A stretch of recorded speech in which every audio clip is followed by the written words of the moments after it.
This is one more student challenge for student class. You have to write a Java program for student class which contains student class.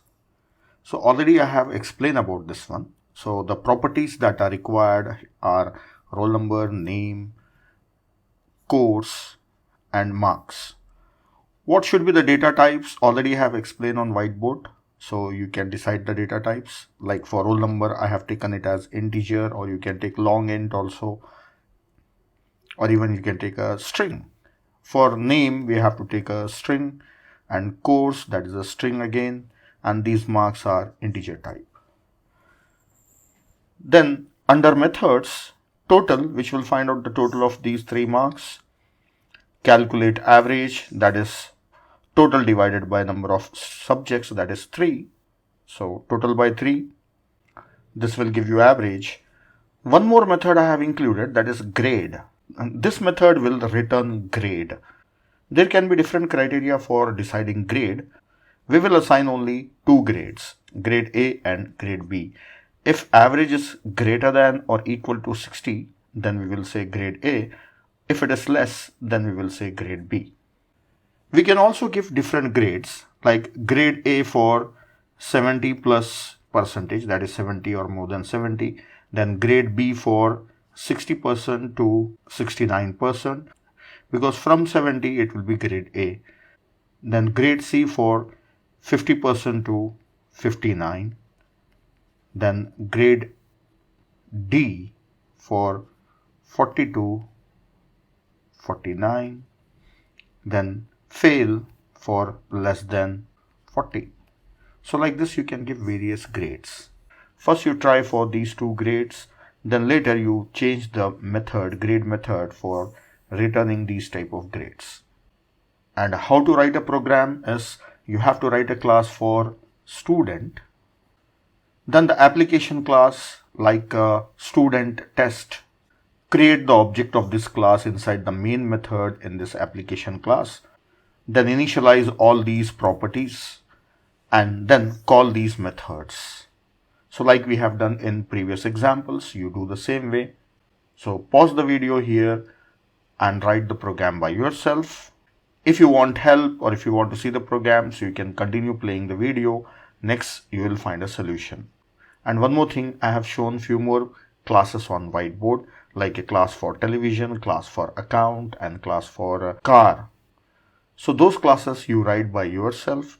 And if you want any help, you can ask me in question answer section of any of the videos. So pause the video and try the program for this one. Let us write a student class. Already I have created a NetBeans project. So I have a class that is student test with main method. So this is an application class. Above this one, I will write down a class for student. So first of all, I should declare properties. So public int roll number, public string name, public string course name, so I am calling it as just course, public integer marks 1, marks 2, and marks 3. Now I will write down methods. So first method is to calculate total. So this method will return m1 plus m2 plus m3.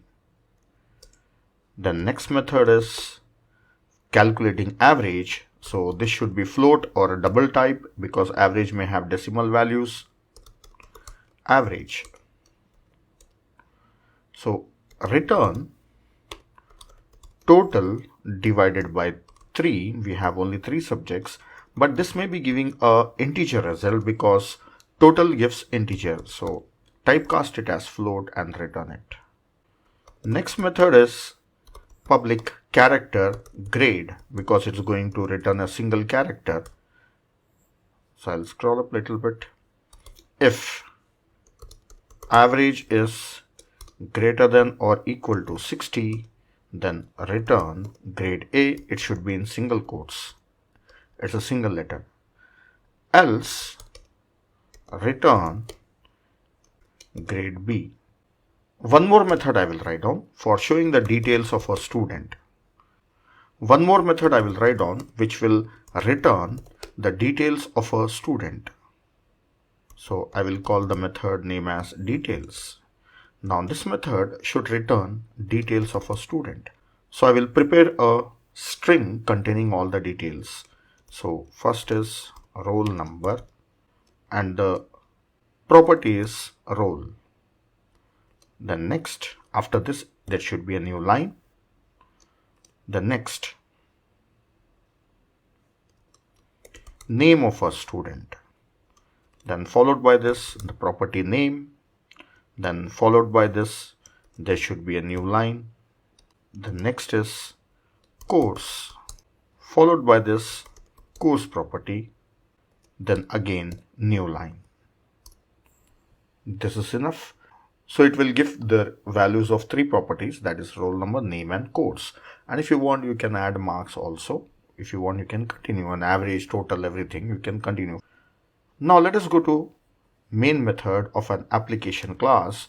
Here I should create an object of student, student s assign new student. This s is a reference, and with a new student, it will create an object in heap. So whenever you say new, it will create an object in heap. Then I should initialize all the properties. First of all, roll number, as a roll number is 1. Then s dot name is John. Then s dot course is computer science, so CS. Then s dot marks 1 are 70. S dot marks 2 are 80. Then s dot marks 3 are 65. Now I have initialized everything.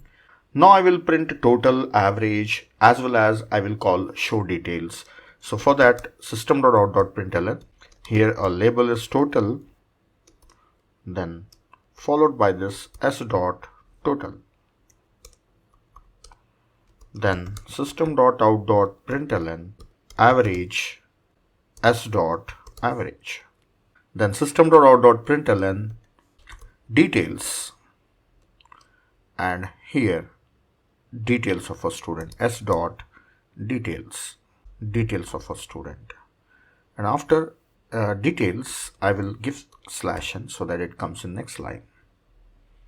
Give semicolon here. Now ready, I will run the program. Yes, you can see that total is 215, average is 71%.666. Details are given here. Roll number is 1 and name is John and course is CS. That's it. Now I will show you one more interesting thing. This method, public string, instead of details, I will change the method name to string. There is some warning here. Okay, I will ignore the warning time being. Now here detail method. Now inside main method, when I was calling s.details, it has become an error. I will remove the method. I will just say s, nothing else. No method is called. So it means directly I am giving reference of an object. Yes. Will it print something? Yes, it is printing. It is printing. So it means this is calling which method? It is calling toString method. Yes. So we learn one new thing here, that if you want to print the object itself, then the object should have a toString method implemented. If toString method is there, then automatically it will be called by println method. You give the object name, you give the reference of an object, it will call toString method of that object. So that's all in this video. I have implemented everything for a student class, whatever I have explained you. So if you want, you can add more methods and more properties to a student class depending on the requirement. Now the rest of the classes like account, television and car, you write those classes, and if you want, you can take help from me.